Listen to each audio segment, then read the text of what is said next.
Hi. What's up, Steph? How are you? So much better. Good. Did you sleep at all today? Not yet, but I don't know. I had a good day. My classes kind of sucked, but I had great conversations with people, and it made my day. Good. Oh, it's a good thing.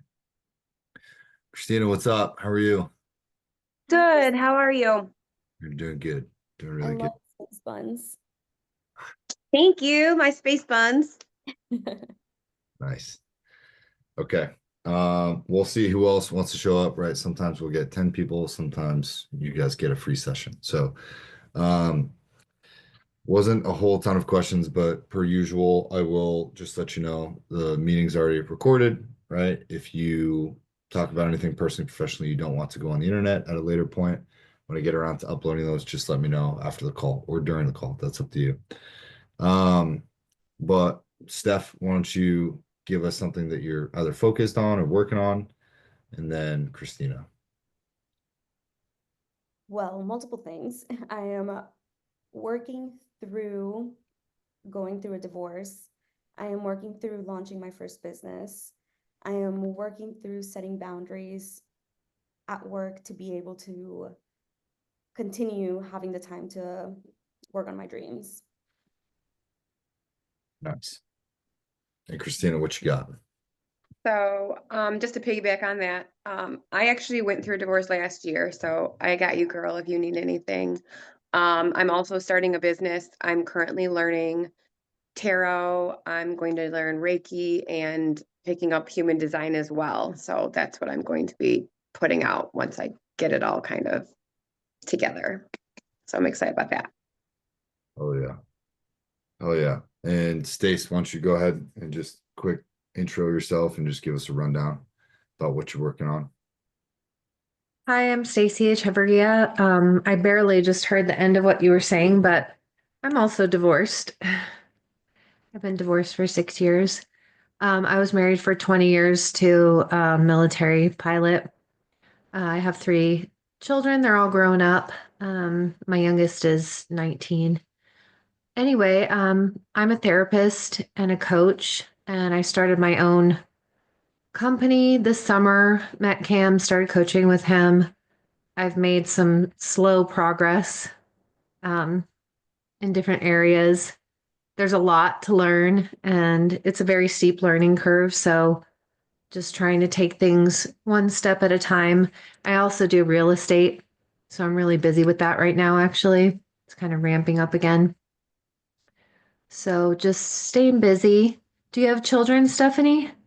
I do not. Well, Yeah, that makes it easier. we're just doing quick intros. So just like the one thing that you're other working Okay, on, sorry. want to get out What of. am I working on? I don't know. There's not one thing. I guess just trying to increase my audience. Yeah, awesome. And then Courtney, I don't know if you're muted or if you're working on something, but if you want to give a quick intro just about what you're focused on for this evening. No, all right, maybe she's doing something. All right, so got a couple questions tonight, but for the most part, I talked with all of you guys this week, and the big trend is like kind of getting your business like up and off the ground. And for some of you, you guys are sick of social media, and for some of you, you guys are either struggling with consistency or are trying to find the perfect formula. So I figured that we can start talking about creating content because I that is also like one of my least favorite things to do. But there's a couple apps. So number one, I've been actually watching a bunch of like sales videos and salespeople and following more like business books and business leaders who talk about sales being the best profession of all time. But that mindset of like, hey, every no is getting me closer to a yes. So doing your own outreach or automating outreach. I also had a couple meetings this week with they're called what's the term? Performance marketing agencies, right? To the point where you pay an upfront cost, then they do all your marketing, but they take 10% of all of your profit at the end of the month. And I think there's some good and bad things there. So if you decide to do it yourself, creating content, doing outreach, doing sales, relying on the internet or the algorithm or TikTok or Instagram or DMs, whatever else, you can do it. It is going to take a lot out of you and it is going to take a lot of time. The other way that you can do it is you can finance it and you have to spend a minimum of like 5 to 10 grand an ad on month or a month on ads. All of these performance marketing agencies, I've talked about various budgets where we are, like this is a good fit, but you got to be willing to, pay an upfront registration fee for 3 grand. And then we'll take care of all your marketing. We'll shoot the creative, this, that, and the other thing that you'll also pay for, which is I saw some of their creative and I was like, I already make better creative than you. So you can learn how to do this. And agencies, anytime you work with a team, they're essentially, you have to understand that they're trying to pay their rent and they're trying to get you to pay their rent.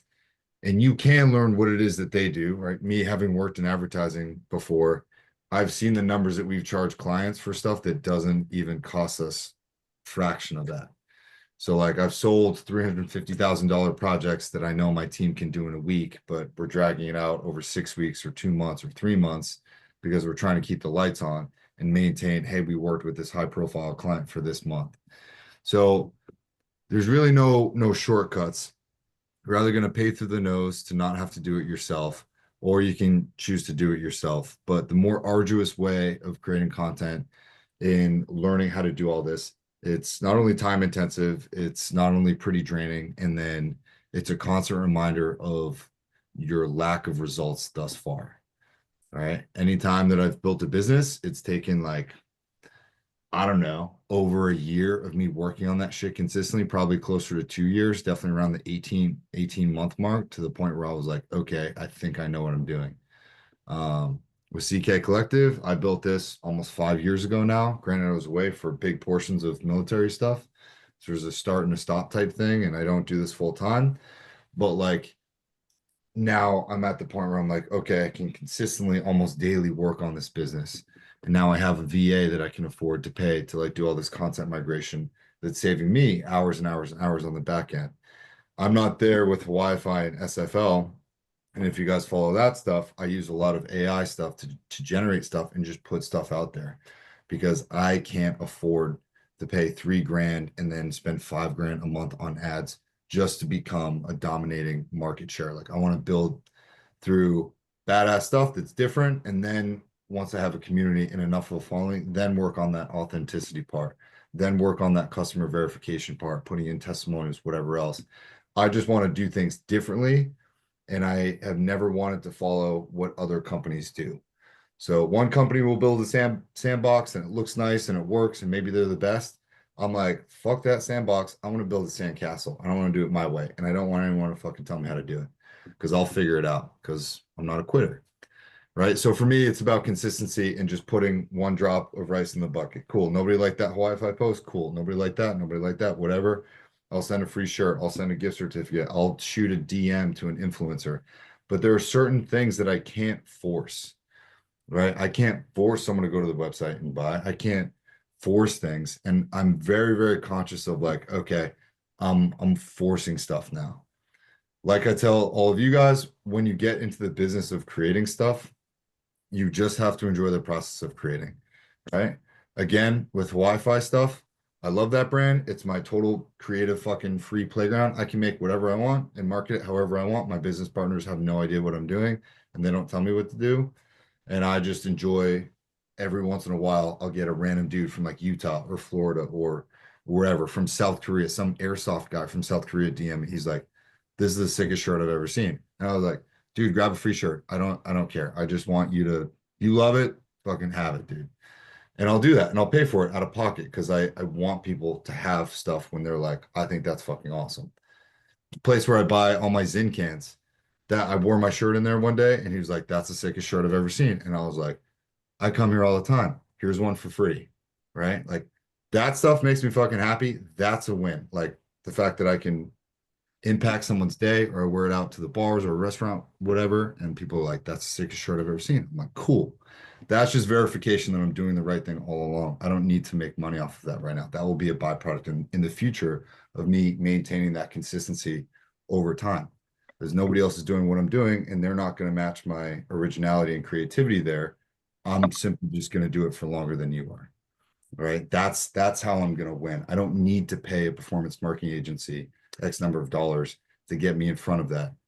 But that's my decision. If that's your decision and that's what you're doing, that's totally fine. Just understand the parameters of what is going to be required from you in terms of content creation. Does this make sense? All right.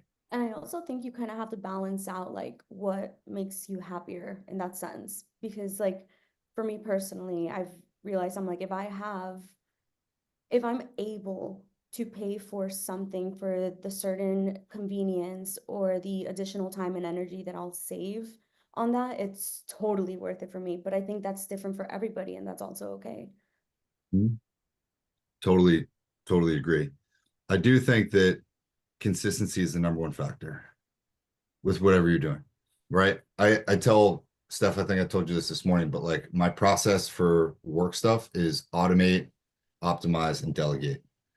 If I can automate something and have somebody handle that or have a software tool to do that, I'm going to do it.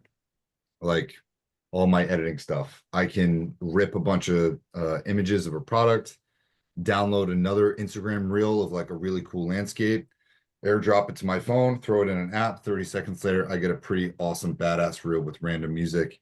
Take the product link, throw it into ChatGPT. Hey, give me a social media description, copy, paste, text, boom, upload. And I'm done within minutes. So that's one way. But if you hate doing that stuff, fucking don't do it, right? I was just staring at Canva for the past 30 minutes. I'm trying to make another post for SFL to appease, right, my overlords with my business. And that's fine. But me being frustrated with the creative design, going back and forth with the logos, I fully believe that the universe will have your back and bring you the right people at the right time. I said something in one of my TikTok videos the other day, and this guy that's been following me for a while was like, "Hey man, I'm the managing creative director at Martin Advertising in Virginia, which is like the number one creative agency in the country. They're massive." And he's like, "Why don't I and my team redo your fucking label because I need a thank you for all your videos?" And I was like, "I used to work in advertising. I know how much that costs." I was like, "I just can't afford it." He's like, "Hey man, I want to do this for free. You've helped change my life." And I was like, "Sick." I was like, "You help redesign the label, I'll send you whatever products you want." I think that's fair exchange. So like Wow. That's yeah, amazing. that's fucking huge, right? And I was like, cool, there goes this super big stressful thing that I was worried about. And the universe just took care of it, right? Like good things will happen to you if you stay consistent. You don't have to burn yourself down. But pay attention to those opportunities when they come your way because they will if you stay consistent. Right. So what sort of content production troubles are we having? What sort of things are we doing, Steph? I don't know if you want to talk about what you were speaking of this morning in terms of that situation, but I think that's a great place to start.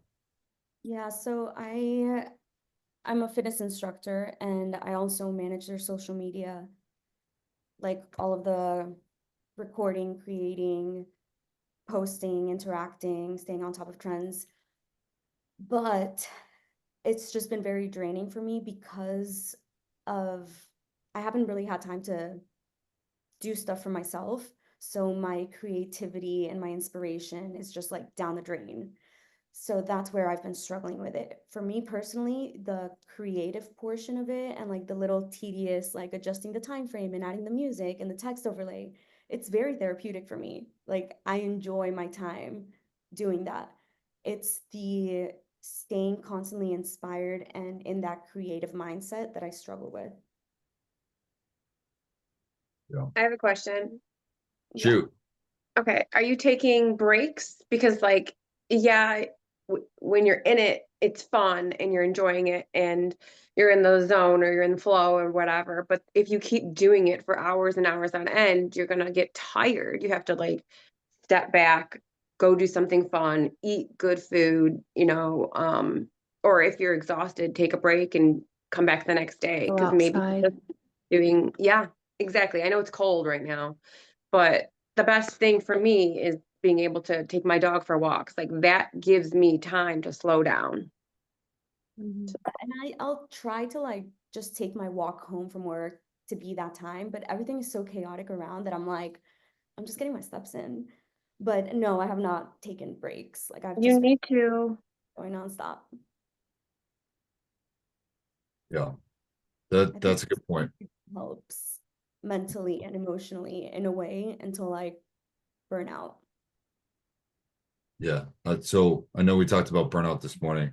Stacy, you and I had this conversation, but like when you're an entrepreneur, there's no punch out time, right? Like you get done with work, your primary work, and then you're like, I gotta go do this, or I should do this, or I have to do this, or I want to do this, or I have to do this so I can do that, so this thing can happen. And you start gaslighting yourself past the stop sign, past the red light. It's very challenging. The only way that I kind of worked myself out of that at one point was I told myself that creative is as creative does.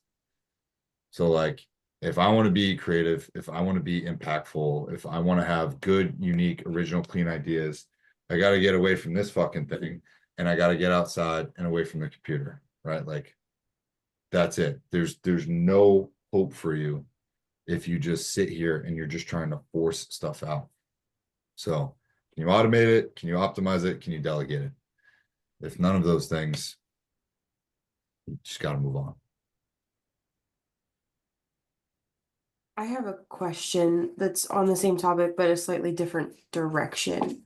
Has anyone experienced when you get into the creative flow and you can't turn it off, you go into hyper focus mode and then you can't sleep because you're just constantly your brain is constantly going. Like I'm this week I'm having a hard time with that balance. I haven't been able to stop for 2 weeks. It just keeps going. Yeah. That's a good thing, right? Enjoy it when you have it, right? Because those are awesome weeks. Awesome. Understand that with the positive is going to come the negative where you're like, I fucking don't want to touch anything for 2 weeks, maybe 2 months. Right. So not expecting that can be rough. Right. But just understand peaks and valleys. It's a great book. Never read it, but like peaks and valleys it's a metaphor for everything. But what do you think got you in that state in the first place? Was it excitement, enthusiasm, progress, an idea? What got you there, Courtney? Starting to work with you, having to do that work before the first meeting. Also, the ideas have just been flowing a lot quicker and smoother and just, yeah, everything's just falling into place really quickly, it seems like. So it just, Yeah. yeah. Yeah, I saw some of your content where I think it was a guy with his kitten or something, or his dog, his small dog, and you were like talking about the spiritual process of letting an animal go. It was awesome, right? I was like, this is content that people who have been doing this for years like know how to do, and you just went and rifled that off. It was awesome. I don't even fucking know how to do that, right? But like, you have to find your style with what sticks for you. And especially, I see a lot of good content creators. Good content creators, they do jump cuts, and there's apps for that, and they have really good hooks. Mhm. Like, they have really good hooks and really good effects. So there's so many apps out there that you can download to like make that happen. But I hate making stuff from scratch. So if I can use an app or an AI tool to make those cuts or make those edits, and I can get to an 80% solution, I am going to get to an 80% solution. I know other people that will like spend 20 minutes, 30 minutes editing one little video, and then they get to like an 80% solution, and then they hyper fixate on that last 20% to like try and get it perfect, or to try to write the best hashtags, and then going into their notes app and then hand typing a bunch of other stuff, and then trying to like use another app to find the right hashtags, or like geolocate the best area for what they perceive their content to be. And then we get super upset at the results. Like, I think set it and forget it, right? Send your content. Don't worry about the results. That should be a byproduct of you. 80% solution, I think will do more for you over time rather than you spending that last bit of energy trying to get the perfect 20%. I don't think that matters. I don't think there is such a thing. Yeah. Does that make sense? Yeah. That makes sense for and I have in my like notes app just the same hashtags because I found myself in that, oh, I need to like click on each one and find the ones with the most views. And then I was like, well, this sends me into executive dysfunction and I just freeze if I have to do that every time. So I was like, here's my chunk of hashtags. It's going to be the same every video, but just fuck it. That's what we're doing because that gets me to post. If I can just copy and paste it. Totally. That's what but A couple of you guys too, like Steph, you had a video or two, like you always have really good hooks. And good hooks capture people's attention, right? Immediately asking a question or, hey, I'm going to show you this in 2 minutes. I'm going to show you XYZ in 2 minutes or less, right? Cool. Still there. Check it out. Here's what I know. Here's what I learned, blah, blah, blah, right?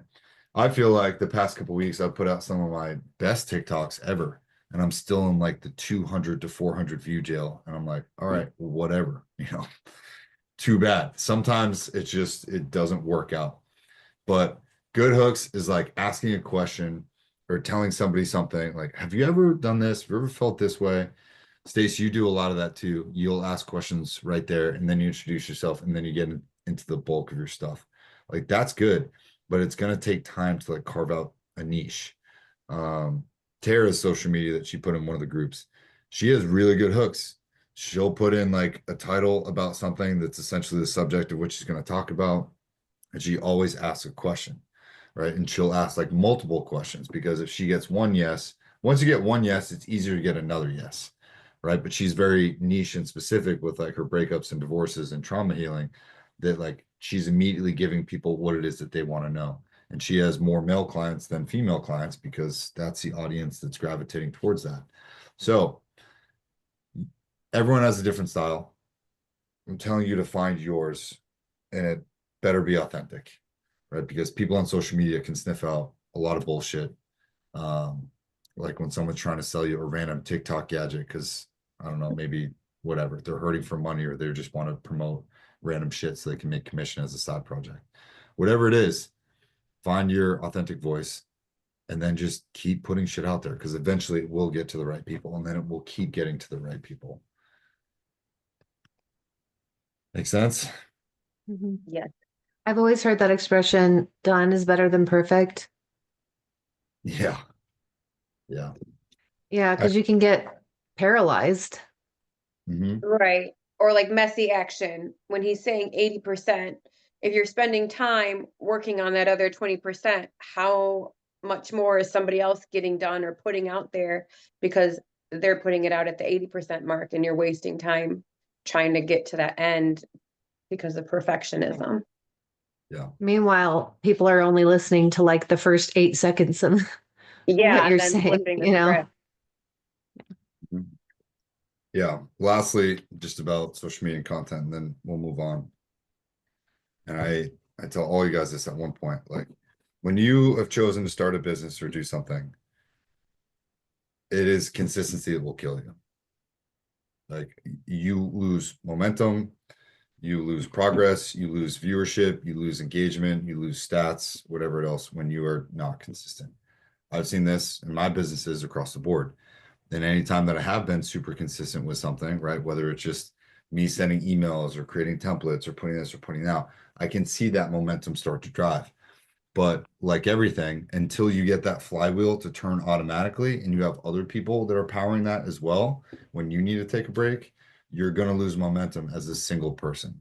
So there are benefits to working with a VA or a virtual assistant. Stacey, I introduced you to RJ as well. He might be someone good for you. But until that you can get somebody to work for you while you're not working or while you're sleeping, like you're the only one that has that ability to turn that flywheel, right? Imagine back in the 1700s and you need to churn butter and you're the only one that can do it. Like but you're tired and you're sleeping and it's not done yet. And all of these other things are happening. That's what it's like being an entrepreneur, unfortunately. So stay consistent, just drops in the bucket. Don't worry about the results. Don't worry if money's coming out. Don't worry if anything's growing in there. You're just dropping marbles in a bucket. Eventually, someone's gonna be like, damn, that's a whole bucket full of marbles. That's awesome. Holy shit. Right? Mm. Takes time. Takes time. Christina, you're kind of quiet. What's up? What's on your mind? No, just taking in information, writing notes. Well, I don't really have a business yet, so I don't feel like I have a lot to offer with some of that stuff. And as far as like content, I do post content, but it's not necessarily around what I want to develop the business around. So Yeah, we can What are you get there. thinking of doing? I'm sorry. What are you It's thinking okay. of doing?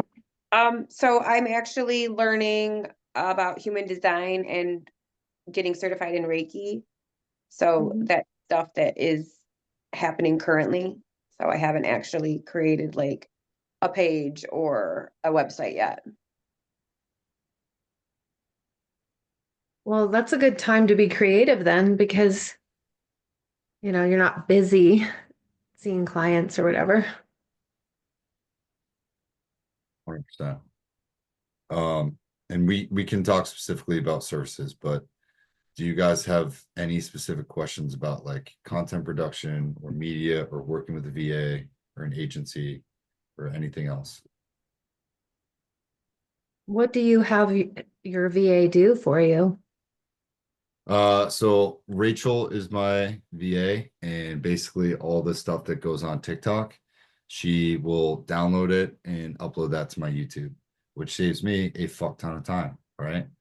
And then she creates shorts to try to create engagement. And now I task her out with like, hey, I think TikTok's getting banned. I just want you to download all of this stuff and let's just make it into shorts. Until you have a certain number of like follower count on Instagram, you can't post longer than like a 90-second video. So I'm having her just create shorts from that, like 90-second clips. So I either need to start making shorter content or just stick with YouTube or like a hybridized version of that because my content on Instagram doesn't match my content on TikTok and my followership shows on those. So Right. I fucking hate social media. What's up? I was gonna say you can post longer videos on Instagram. You just have to do it as a post versus a reel. Because Oh. I've posted 50-minute videos.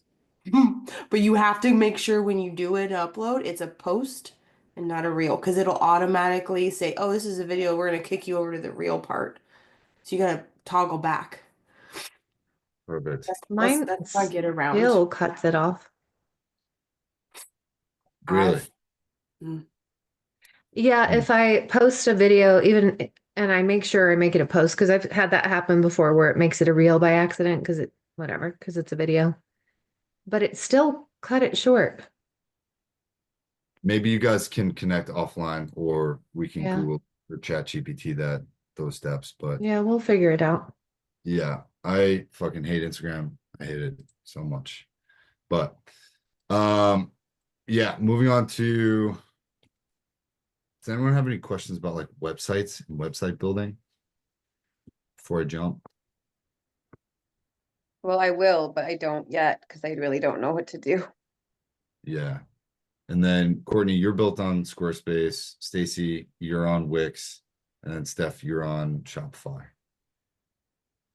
Okay. And so if I were to do things over again, I think Shopify is better for products. I think Shopify is much better for products. I do think that Squarespace is better looking and suited for services, but their booking platform is like my least favorite thing in the world. So both are complex. Wix is like a hybridized version between. They have good looking templates, and I think it's good for products and or services. But working on a website is like building a garden, right? You don't just build it once and then just reap a bunch of fruit. It is like constant constant testing.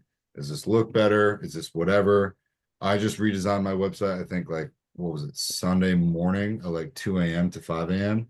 And then I just noticed on mobile that like it's moved all the way fucking over somehow, and I can't seem to fix that. And it's infuriating, right?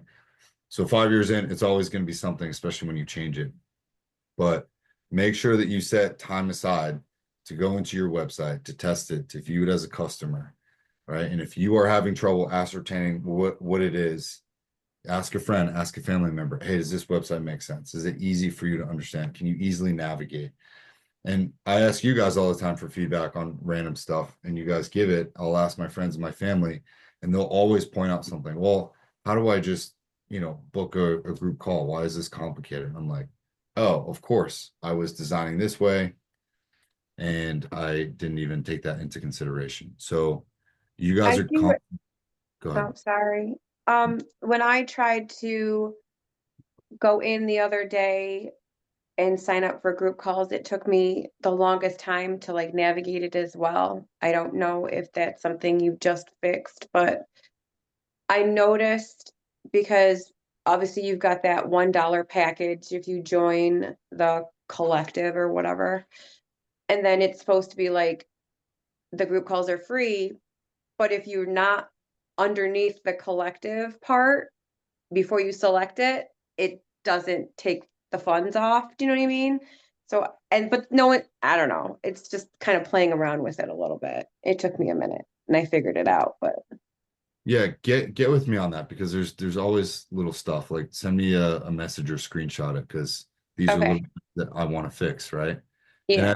you're an entrepreneur and you're thinking about the next level of your business, and then you realize that there's a tiny thing preventing someone from doing something rather simple, and like, you know, Yeah, you're they can't even get access to you. Yeah. so you always want to go back. And yeah, I could talk about a million things with my website that I'm not happy about, but Squarespace is what Squarespace is.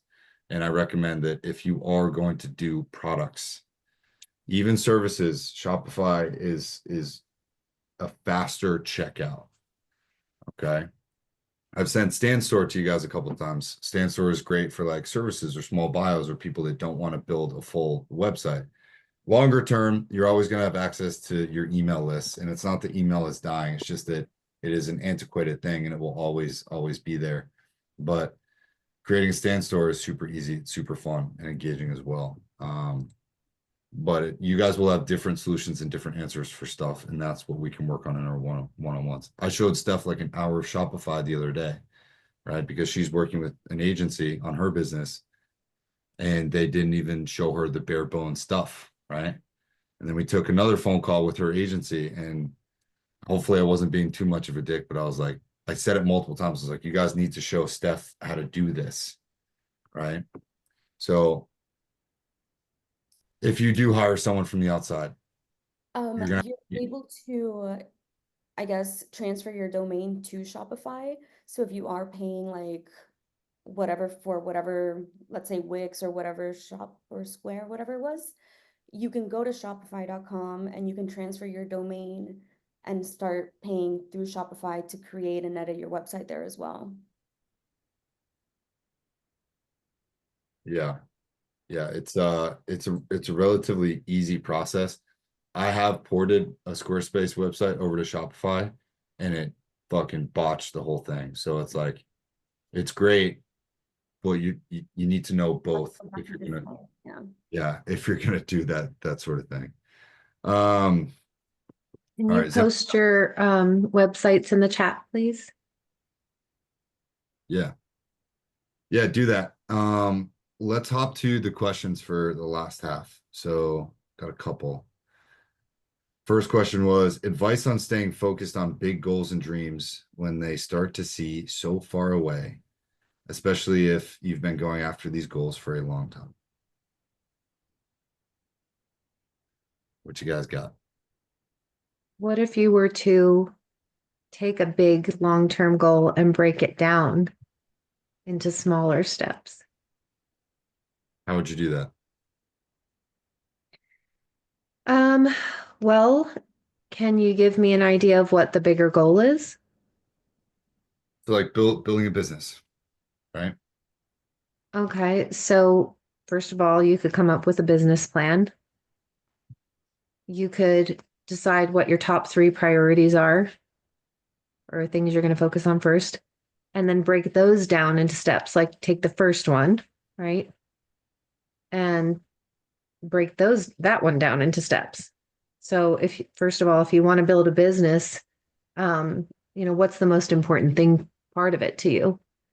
Is it getting new clients right away, or is it coming up with a logo? There's so many different parts of it, but you need to prioritize what's the most important thing to you first, right?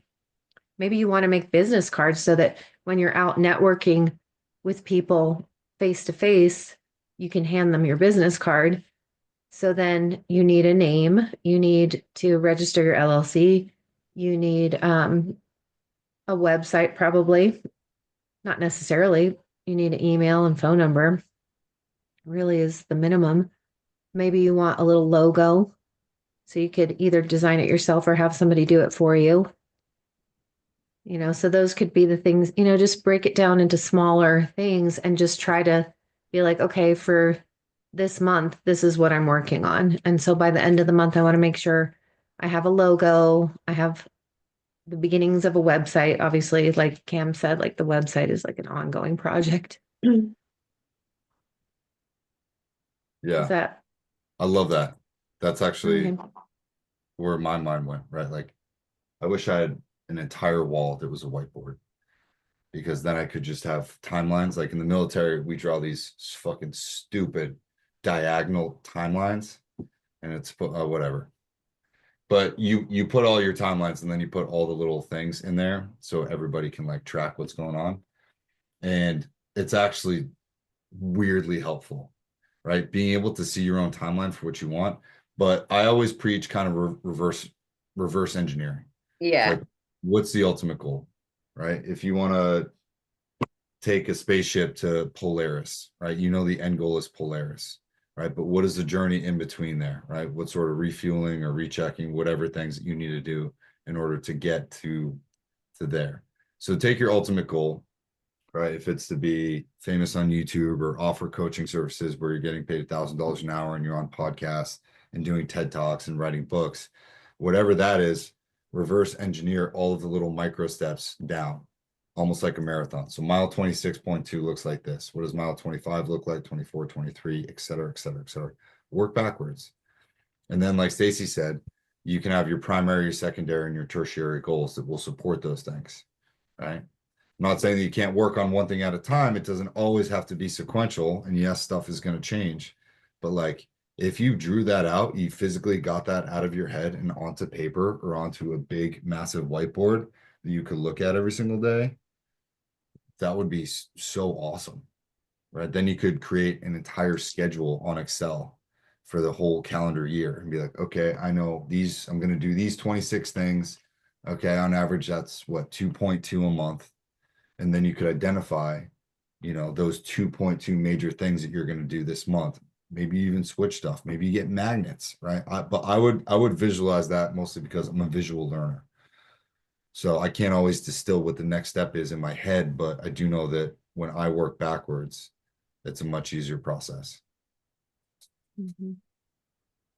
Anybody else got anything? One other thing from real estate is, we talk about consistency in all business, and it is key. But you're like, well, what the hell am I supposed to be doing? What am I supposed to be consistent at? Right? What you're like sitting there like, there's a million things I could be doing. What the hell should I be doing? So I actually took this course called Ninja, and it's Ninja Mastery, and it's very helpful. So, and then they come up with the Ninja 9, which are things that you should be doing every single day, like making customer calls, sending out 2 notes. There's things you should be doing daily. There's things you should be doing weekly, keeping a hot and warm list and going over those every day. So we have like specific tasks to do every day. And so it gives you structure and something to focus on to be consistent about, because otherwise you're like, well, what's my priority? I have no idea what the hell I should be doing consistently, right? So I don't know what that would be for your particular business, but you could set up 3 to 5 tasks that you want to be consistent with doing every single day or 5 days a week, maybe. Yeah, that's a great point. Awesome. Awesome. Anybody else on this? A follow-up. What what if you've set your few things to do every day, and what if you've outlined your stuff and you're going at it, you're working, you're working, you're working. At what point in time do you be like, what I'm doing isn't working? When do you decide to pivot, and how many times do you pivot, like, until you're like, I don't know, give up? Because honestly, that was my question, and I asked it because I'm 15 years in to trying to get a business off and going. And clearly I'm still going because I'm here. But it's like I'm still trying because I'm showing up here, I'm still doing the thing, but it's like at what point Why I do don't you know. think it's not working? I don't know, that's why I'm here. I don't You know. also, But do you, that's are also my there follow-up question is like how many times you try, how many times you keep going till you like what you're doing isn't working, or what you're trying isn't like you need to pivot, but how many times do you pivot and till you just can't, like, I can't seem to get past the whole like, okay, I have everything set up, I'm trying to be consistent with content, nothing happens. do you have people who you are inspired by or who do something similar to what you want to do that are successful, who you can, I don't know. Oh yeah. Oh yeah, and I Yeah. follow them and I try to authentically do some of their things, that, I like this, but how can I do it my way for me, right? So it's not copycat.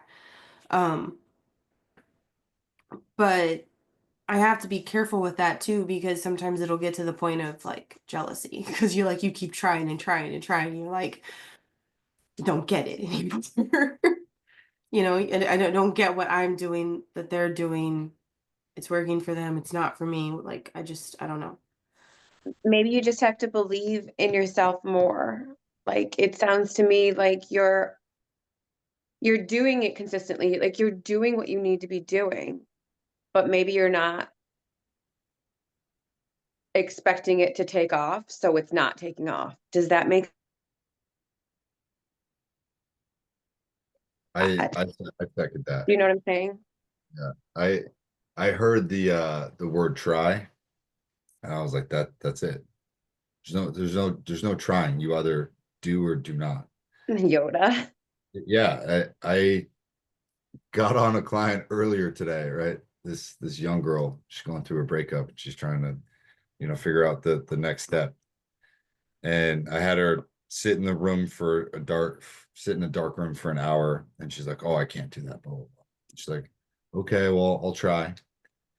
And I was like, "No, we're not using that word. That word does not exist." So to answer your question, Courtney, when you come from a place of lack or you come from a place of distance and saying, I'm trying to get my business off the ground, it's already off the ground. It's already successful. You have to gaslight yourself so hard into being like, it's already successful. It's already a thing. People buy from me all the time, or the right clients come to me all the time. I saw a video of some I don't know, some famous chick, but she's like, money loves me. Money feels comfortable around me. When money's lonely, money finds me because I'm cool to hang out with, right? But just the way that she was like talking about herself and how money was like attracted to her, or how, business comes to me. Like business loves hanging out with me. Business loves coming to my house. Business loves calling me on the phone. It was like that kind of thinking just closes the gap. And it was very clear to me that that person has probably been speaking to herself like that for a very, very long time. Right. So when you are able to do that and talk to yourself like that, instead of saying, "Oh, I'm trying to get my business off the ground," you're almost admitting that there's a lack or a perception of lack there that is preventing you from being to where you want to be, thus killing your motivation, your creativity, your discipline, and essentially stalling your progress. So my encouragement, I know it fucking sucks and it feels weird, but be like, my website's blowing up, my content's blowing up, people like my shit all the time. Like, talk to yourself even when you're not doing that like that, because a positive thought outweighs a negative thought 20-1. And I guarantee you do this for 3 months, right? People book my services all the time. People hit me up. People are always connecting with me, right? Money loves me. When money is looking for something to do, it finds me. It finds my bank account. My bank account grows daily. Whatever it is, talk to yourself like that. All my affirmations on my Think Up app, it's like I get hundreds of orders every single day on SFL. Do I? No. I give away more product than people actually randomly come and buy. But like that affirmation and those types of affirmations, you don't know when the universe is going to bring that, but like I will not quit, right? Me being Irish and Italian, you are not going to outwork me over the long term. You won't. I'm Irish, I'm Italian, I'm from Boston. I've been through too much shit. I may not be the fastest guy, the biggest guy, the strongest guy, but you won't outwork me over a longer period of time. Yes, I will. Maybe with real estate, right? But I put a 65-pound ruck on your back. We'll see who goes further, right? Everyone has their different strengths. I'm just saying there's like, you have to have that attitude where like the failure, the trying thing, that's not even fucking part of the discussion. Gaslight yourself into major success. It's the only way, right? Yeah. It's the only way. Because what's the alternative? You quit, you give up, cool, that's fine, but that's still just another pivot. And then when you go to find the next thing or the next thing after that, you're going to have that mentality anyway. So once you build that mentality, you can take that with wherever you pivot to next. You want to go rent jet skis in the Caribbean? Go fucking do that. But people, just tell yourself, people love renting jet skis from me. I rent the most jet skis, whatever. Like you have to do that everywhere you go. Make sense? Mhm. Yep. Okay.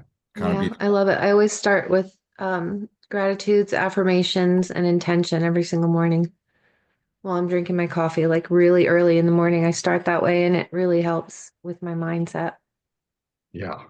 Because everything is energy, and so it makes a big difference what you're attracting into your life. And then I was just thinking too, there's this podcast called How I Built This, which is really inspiring. It's all these different people, all the different episodes are different people who have successful businesses and how they started it and how they built it. And one of the ones that I remember is Patagonia and the guy who owned that, which I can't think of his name right now, but he had all these cool people working at his office. And anytime they would get like in a rut and stuck and uninspired, he'd just be like, okay, everybody, that's it. Come on, let's go. And they would go surfing. I like Pretty that. cool boss. But he was like, we just have to start with a clean slate. We have to clear our minds and start with a clean slate. Yeah. And I think that kind of brings us back to like what we were talking about this morning, like when you're just so burnt out and so tired, like your body has no choice but to like ask for It's help. telling you to slow down. Yeah. Yeah, and mindset is a huge part of that as well. Like the minute you become conscious of like being positive or negative, you're at least aware of it, and you do have to gaslight yourself all the way, like because emotionally at times not everything is okay, but you have to keep telling yourself because if not what? You can't choose to be sad. You can choose to be happy and take what you're experiencing as a lesson throughout the journey. And that's the fun in it, I think. I totally agree. There was one part of our selection process that we went through, and you have to do like a whole week of land navigation at night. They drop you off in the middle of nowhere at like midnight, and you have to basically walk like 10 to 16 miles through the woods, no flashlights, no anything, through water, trees, divots, all this shitty, dense brush. And you fall down, you have 100 pounds on your back, whatever, it sucks. And it's terrifying because it's pitch black. Where I learned this gaslighting trick the best was instead of being like, oh shit, I'm scared of, bears or fucking spiders or goddamn stepping on a snake, whatever. I fucking worked myself up so much to the point where I was like, I'm the fucking boogeyman. Motherfuckers are afraid of me, right? Like, and I would just say that shit to myself over and over and over. Like, I'm the thing people are fucking afraid. I'm the fucking man, right? And it was crazy, right? I love that. Crushed it. And it was like such a strange place to be mentally, in those kinds of experiences. But whatever. That's a different segue. Want to hop to the last two questions for tonight.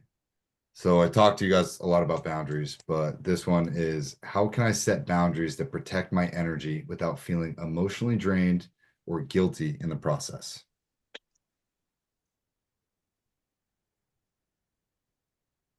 Taking rest, slowing down. Yeah. Stace, what you got? I feel like you got a good one for this. Well, you know how we talk about boundaries. No, wait, boundaries, protocols, and non-negotiables. So that took it to such a different level for me that made me feel so much more confident and also just shifting the idea that boundaries are about other people. They're really not. They're about you. So the boundary is actually not outside of you, it's inside of you. If you're thinking visually of like some sort of bubble or something, the bubble isn't actually outside of you, it's inside. So nobody even needs to know. It's just you've decided that that's what your boundary is for yourself. It's not like you telling other people how to behave. You're not like handing out pamphlets everywhere you go, like, hey, you need to read this Stacey Echeverria pamphlet. This is how I need to be treated. Okay. Make sure you treat me this way or things aren't going to go well for you. Okay. No, it's more like I've decided that these are my boundaries. But when I talked to Cam and he explained about the protocols and the non-negotiables, that really made me feel good because I took the time to think about, okay, in this situation, this is going to be my protocol. In other words, this is what I'm going to do. If this, then this, right? So if you decide ahead of time, instead of being reactive in the moment when you're already emotional, you get to decide how you're going to handle something. And I think that's really important for women because there's so many situations where I don't know, I'm 53, so I've experienced ever since I was little boundaries being violated, and when I think back on some of the disgusting things that people did back in the 70s and 80s, that you were supposed to just like be okay with, right? Like slapping your butt, like women, I don't know if you're a lot younger than I am, but getting your butt slapped was just a thing. Like you just dealt with it. That's just what happened, but I would never know what to say or do, and then the non-negotiable is something that's just like, okay, that's an absolute, like, if that happens, then I'm out completely, right? That's a non-negotiable. I will not be in any sort of interaction or relationship with this other person. So I just think it gives you more confidence, I don't know if that answers your question, but yeah, deciding what your boundaries are in the first place ahead of time instead of in the moment is huge. Yeah. When I read this question again, how can I set boundaries that protect my energy without feeling emotionally drained or guilty in the process? I think the reason this person may feel, and a lot of us may feel emotionally drained when setting a boundary is because it's a new practice, but also like say this to all of you guys too, like what's the cost? If you don't set that boundary, who loses in that situation? You lose anyway, right? So like getting in the habit of setting a boundary, being completely emotionally, just be reactionless, like take the emotions out of it and just be like, no. Now you're okay with either if that person leaves or that person disagrees, if they get emotionally perturbed, whatever. But like the practice of setting a boundary feels emotionally draining at first, but I guarantee it's a longer overall cost if you don't set that boundary. I didn't really learn this stuff till I was 30, right? And I still continue to learn it and to practice it, and I still practice it. Just because you learn this stuff or we talk about it once doesn't mean that you've mastered the technique, right? It takes a lot of fucking practice, and I fuck a lot of shit up still all the time. But like I consistently am trying to teach this so that I too get better at it. And I've noticed some really good things about it. It's allowed me to retain more personal energy and disengage faster from people that are those energy vampires, from people that I know that don't have the best intention for me, right? You guys all have these too, but you know who's rooting for you, and you know who's just watching you to see whether or not you actually do succeed, or who's silently rooting for you in the background, or who's actively just watching you to see you potentially fail. You guys know who that is. I know who that is. Okay. So give them a good show. But when you engage with these people, don't be a nice guy. Don't be a nice person. If you feel the need to set a boundary, do it and walk away. The strongest position at the negotiating table is the one who's willing to walk away, right? The more that you invest, the more that you say, and I tell you guys, 9 times out of 10, 99 times out of 100, you don't need to explain yourself. Explaining yourself puts you in a subservient position. Well, why are you setting this boundary with me? I don't need to explain myself. I just set the boundary. Either accept it or I'm out. That's it. Take the emotions out of it. Don't explain yourself. Only apologize if needed. And if you have to apologize, only apologize once. Apologizing more than once, especially for men, is a subservient thing, unless it's really their fault and you need to talk about that with a partner. I'm totally supportive of that. But like, the cost of you not setting the boundaries is greater than if you set the boundary. Taylor, what you got? You had said that like not repeating yourself or not saying sorry too many times, and I forgot what part of it was. You said was a good negotiator or a strong negotiating tactic. Anybody I've taught with negotiations or sales is loser speaks first. Being quiet works wonders. I've not mastered being quiet at all ever, but lately it's been I've gone round and round with Cam, and I thought that manifestation, all that stuff was BS. I thought drilling was BS, and this guy has been like, "No, you can do it. You can do it. I promise you." Like, I think I finally got his tactics under my belt now. But being quiet and sitting back versus explaining yourself or saying sorry literally gives you such a level up above people. It's not funny. And I thought that was a sign of weakness for, I don't know, 40 years. So everything, I mean, sorry, it's just like echoing, like just really spot on. Well, No, I when you're, love what you're saying. go ahead.